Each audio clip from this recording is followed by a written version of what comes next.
Justice D.Y.. Chandrachud भी कहते हैं कि मुझे भी भगवान के जब बैठा तो वहाँ पर मुझे भी मिला कि भगवान के आदेश से मैंने बाबरी मस्जिद का फैसला सुनाया। ये भी एक कहता है कि जूता फेंकने वाला कि मुझे भी भगवान ने आर्डर दिया। मेरे ये समझ में है कि भगवान जो है सिर्फ सनातनियों के ही पास क्यों आता है, शूद्रों के पास क्यों नहीं आता। सनातनी का मतलब जो इस व्यवस्था को ऊंच नीच छुआछूत भेदभाव और जो देश के समता समानता बंधुत्व का जो संविधान है उसके खिलाफ जो भी बात कर रहा है हम उसको सनातनी मानते हैं, उसको ब्राह्मणवादी मानता हूँ। देखिए हम ब्राह्मणवादी उसको मानते हैं जो हिंदू धर्म के वर्ण व्यवस्था में जो भी इंसान जात से अपने को उच्च मानता है तो किसी गैर को नीच मानता है वो ब्राह्मणवादी है। ब्राह्मणवादी एक मानसिक बीमारी है और इस बीमारी से ही हमारे देश में इतने हैं सब अत्याचार हो रहे हैं। मैं थोड़ा बता दूं कि मुझे भी बहुत तकलीफ है, बहुत दुख है कि एक भारत देश के एक सबसे बड़े जहाँ कहा जाए कि चीफ जस्टिस ऑफ इंडिया के ऊपर जो है एक जूता फेंकने की कोशिश की गई है, दुर्भाग्यपूर्ण है। और ये एक्चुअली सत्य तो इसकी भर्त्सना जो है पूरे विश्व में हो रही है, भारत में तो हो ही रही है, पूरा विश्व के लोग इसकी जो भर्त्सना कर रहे हैं कि ये किस टाइप के लोग हैं, किस तरह के इंसान है कि एक अपने ही देश के चीफ जस्टिस। सीजीआई भी तो सनातन विरोधी है, उनका ये कहना है। नहीं देखिए सनातन विरोधी, देखिए हम बता दूं आपसे कि ये दुर्भाग्यपूर्ण है, लेकिन मैं एक चीज बता दूं कि मेरे समझ में ये नहीं आता है। उधर पहले के चीफ जस्टिस डी.वाई. चंद्रचूड़ भी कहते हैं कि मुझे भी भगवान के जब बैठा तो वहाँ पर मुझे भी मिला कि भगवान के आदेश से मैंने जो है एक बाबरी मस्जिद का फैसला सुनाया। और ये फिर ये भी एक कहता है कि जूता फेंकने वाला कि मुझे भी भगवान ने आर्डर दिया। मेरे ये समझ में है कि भगवान जो है सिर्फ सनातनियों के ही पास क्यों आता है, शूद्रों के पास क्यों नहीं आता।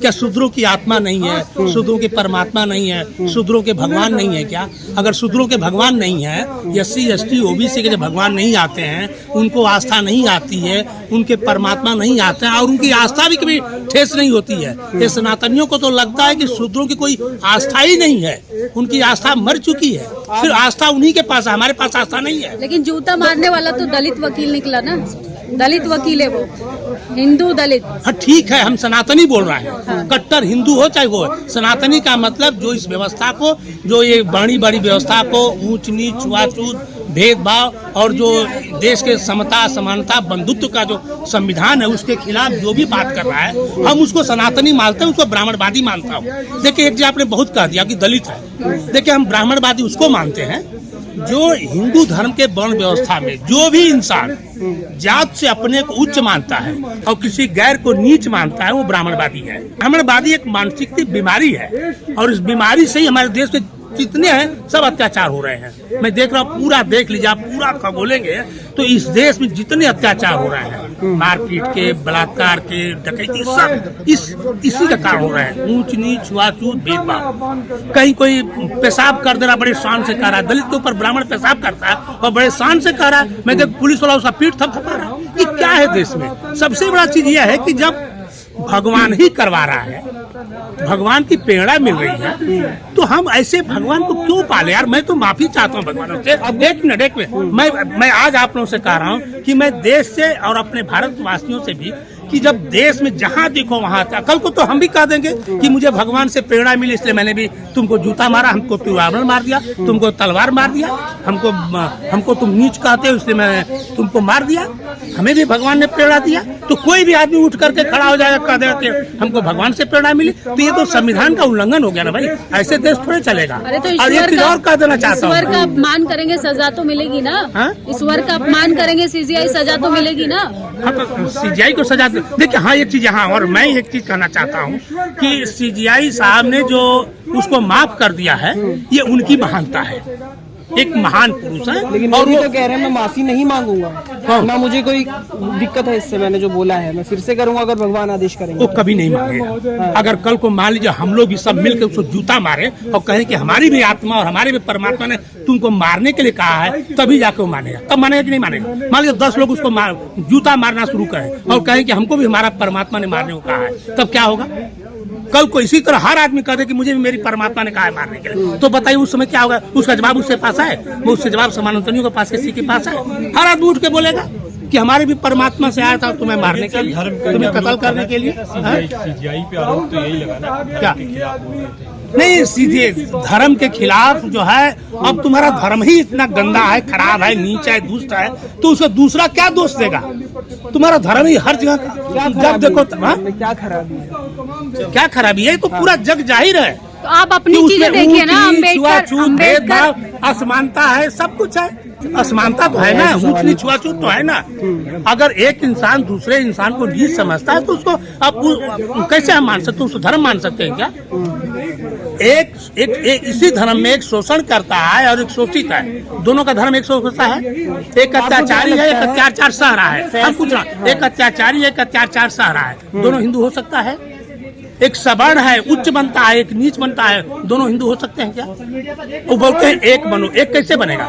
एक तो तुम खुद ही बांट रहे हो, खुद ही बांट रहे हैं ना। मोहन भागवत जी कहते हैं, मोहन भागवत जी कह रहे हैं कि हमारा हिंदू एक होना चाहिए। फैसले की वजह से ये काम हुआ या फिर जाति की वजह से काम हुआ? नहीं, ये जात की वजह। एक देखिए, अब हम बता रहा हूँ, इस समय बौखलाहट है, बौखलाहट के कारण ये बड़े सुनियोजित तरीके से ये षड्यंत्र किया गया। दूसरी बात ये है, संयोजित मतलब क्यों? देखिए, सबसे बड़ा हमको लगता है कि जो आरएसएस के जो ये शताब्दी प्रोग्राम में सीजीआई गवई के मिसेज को बुलाया गया था, माता जी को बुलाया गया था, और हमें लगता है उन्होंने प्रचार भी कर दिया था, और आयन मौके पर उन्होंने रिफ्यूज कर दिया है, तो उससे उन लोगों को थोड़ा अपमान जैसा लग रहा होगा।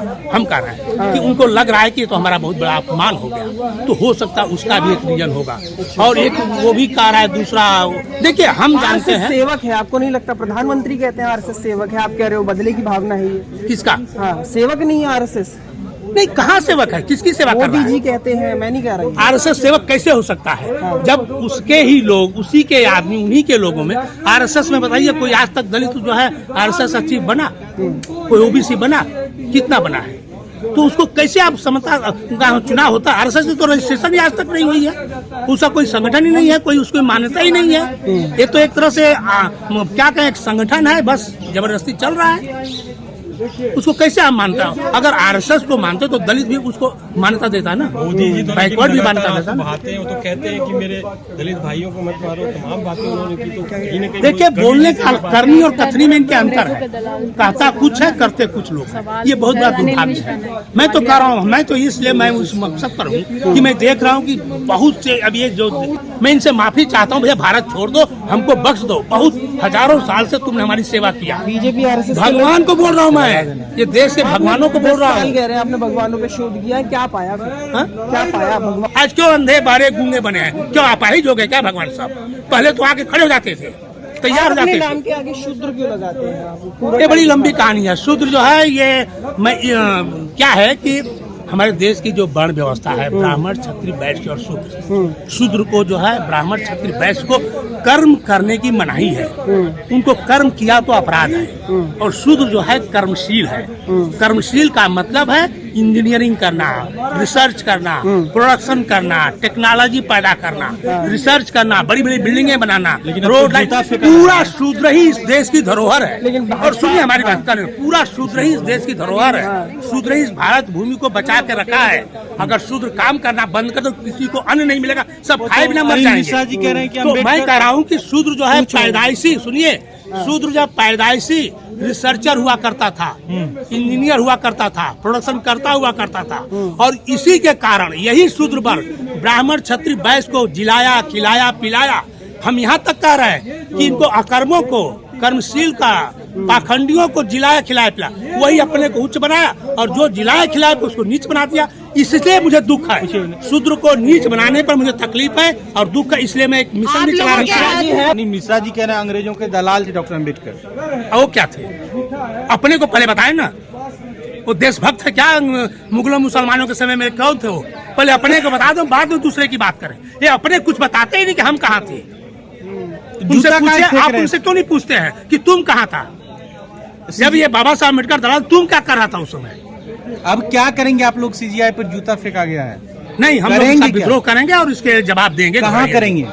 सड़कों पे? हाँ, जहाँ भी मिलेगा मौका, लेख से करेंगे, प्रतिरोध करेंगे। जो भी उनके, जो उनको जो है, सबसे बड़ी चीज उनको जहाँ से ताकत मिल रही है, ताकत कहाँ से मिल रही है? ताकत बताइए कहाँ है? ये वर्ण व्यवस्था से उनको ताकत मिल है, उच्चता के घमंड की ताकत है, तो कह रहे हैं बीजेपी उच्चता की घमंड की ताकत है, उनके उन्हीं की आस्था है, उन्हीं के परमात्मा है, उन्हीं के भगवान है, उन्हीं की आस्था को ठेस लगता है। क्या शूद्रों की आस्था का ठेस नहीं है? कुछ लोग कह रहे हैं कि हम देखिए, हम बता रहा हूँ कि हमारी आस्था नहीं है, हमारी लेकिन कह रहे हैं हम ही नहीं उतरेंगे, पूरा SC ST OBC पूरा देश का उतरेगा इसके खिलाफ। लेकिन कह रहे हैं कि कुछ लोग बीजेपी RSS पे आरोप कलम की ताकत नहीं थी, जो कलम पकड़ लिया है उनको बहुत बड़ी, मतलब इस समय तो उनके पास बौखलाहट आ गई है कि हम लोग पढ़ लिख लिए, हम लोग जान गए, समझ गए। अब उनके शास्त्रों को, उनके गीता को, उनके साहित्य को हम अब चैलेंज कर रहे हैं, पूछ रहे हैं कि तुम इसका प्रमाण दो भाई, सत्य कहाँ है, कैसे है, लेकिन नहीं दे पा रहे हैं। बताइए किसी भी चीज का उन्होंने सत्य दिया आज तक? जहाँ होता है FIR उनकी हो रही है किसी देवी देवता भगवान के बारे में। अरे भाई, देवी देवता भगवान हमारा भी है ना। अगर मान लीजिए कोई आदमी कुछ बोलता है तो भगवान क्यों नहीं उसका नुकसान करता है? हम कुछ बोलते हैं तो भगवान मेरा नुकसान करेगा ना। नेशनल दस्तक की आपसे गुजारिश है कि अगर इसको बचाना चाहते हैं तो नेशनल दस्तक को सब्सक्राइब करने के लिए रेड कलर के सब्सक्राइब बटन को दबाएं, फिर बेल आइकन की घंटी दबाएं। नेशनल दस्तक को बचाने के लिए बहुत जरूरी है कि हर खबर को शेयर करें, लाइक करें, कमेंट जरूर करें।